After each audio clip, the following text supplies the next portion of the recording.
আসসালামু আলাইকুম বন্ধুরা। তো আমরা করই ফুল দেখলাম যে করই ফুলগুলো খুবই সুন্দর এবং এই ব্রিজটাও খুবই সুন্দর। এটা হলো ঈশা খাঁর কবরের ঠিক 1 মিনিট আগে আসলেই এই সুন্দর ব্রিজটি আপনি পেয়ে যাবেন। দেখুন কত সুন্দর ব্রিজ, এই ব্রিজটি পেয়ে যাবেন এবং এখানে সুন্দর মনের মতো করই ফুল আছে।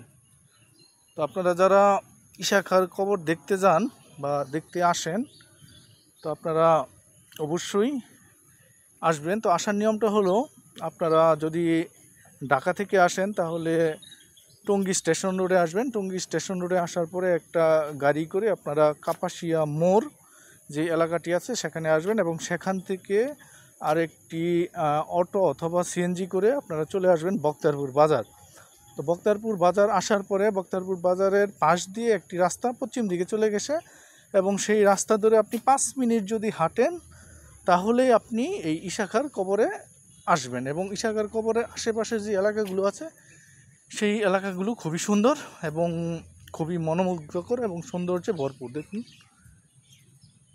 আমি আসছি বিকালে, তার জন্য খুবই শান্ত পরিবেশ এবং এই শান্ত পরিবেশের সাথে প্রকৃতিও যেন খুব শান্ত আকারে রূপ নিয়েছে। তো আমি আস্তে আস্তে আস্তে আস্তে চলে এলাম ঈশা খাঁর কবরস্থানে। তো আমি একটি কথা বারবারই বলি যে কাপুরুষ মরে বারবার এবং বীর মরে একবার।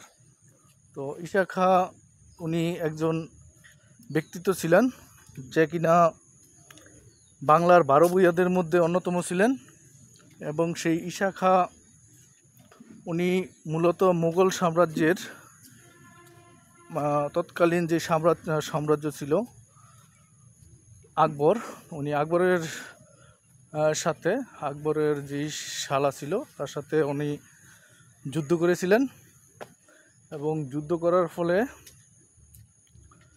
তার যেই ইতিহাস, তা আপনারা এই ইতিহাসগুলো দেখে নেবেন। আমি অলরেডি ঈশা খাঁর সমাধিস্থলে এসে পড়েছি, যেটা কিনা বক্তারপুরে অবস্থিত। দেখুন এখানে লেখা বিসমিল্লাহির রহমানির রহিম ঈশা খাঁর সমাধি।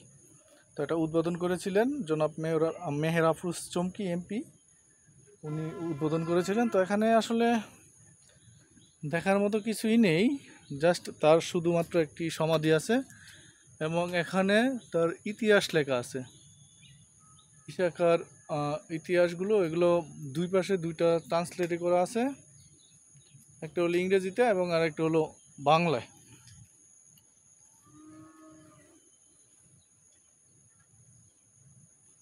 ঈশা খাঁ কে ছিলেন এবং তার পরিচয়গুলো এখানে লেখা আছে এবং এটা এই কবরটা কিভাবে তারা পেয়েছে এবং কার বই থেকে তারা এই কবরের সম্পর্কে তারা ধারণা পেয়েছিল সেই সম্পর্কে এখানে লেখা আছে।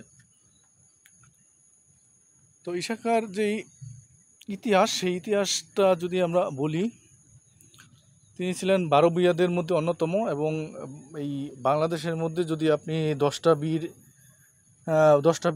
বীর উল্লেখ করেন এবং এই বাংলাদেশের প্রেক্ষাপটে বা বাংলাদেশের ইতিহাসকে নিয়ে যদি আপনি রিসার্চ করেন, সেই ক্ষেত্রে আপনি ঈশা খাঁর মতো 10টা বীরের মধ্যে ঈশা খাঁ অন্যতম থাকবে। কারণ সে তৎকালীন সময় সে যুদ্ধ করেছিল মুঘলদের সাথে এবং মুঘলদের সাথে যুদ্ধ করার ফলে সে জয়লাভ করেছিল এবং বাংলাদেশ থেকে বা তৎকালীন যেই রাজ্যগুলো একসাথে ছিল সেই রাজ্যগুলো থেকে কোনো ট্যাক্স সে মুঘলদের দিত না।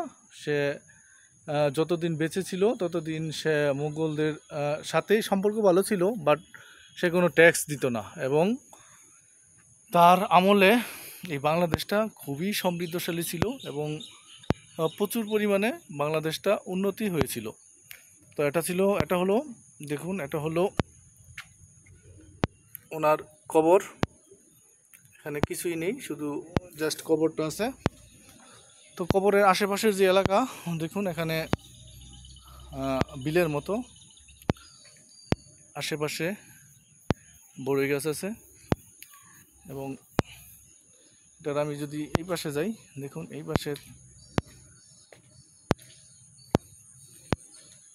মানুষের বাড়িঘর এবং এটা হলো একটা মানে এখানে দাঁড়িয়ে তাকে সম্মান করার জন্য এইটুকু জায়গা দিয়েছে যাতে ভিতরে কেউ না যেতে পারে, বা ভিতরে যাওয়ার মতো কোনো মানে ইও নাই, গেট নাই, জাস্ট শুধু এই মাজারটার এটা হলো ফুটওয়ে। এখানে আপনি দাঁড়িয়ে তাকে সম্মান প্রদর্শন করতে পারবেন।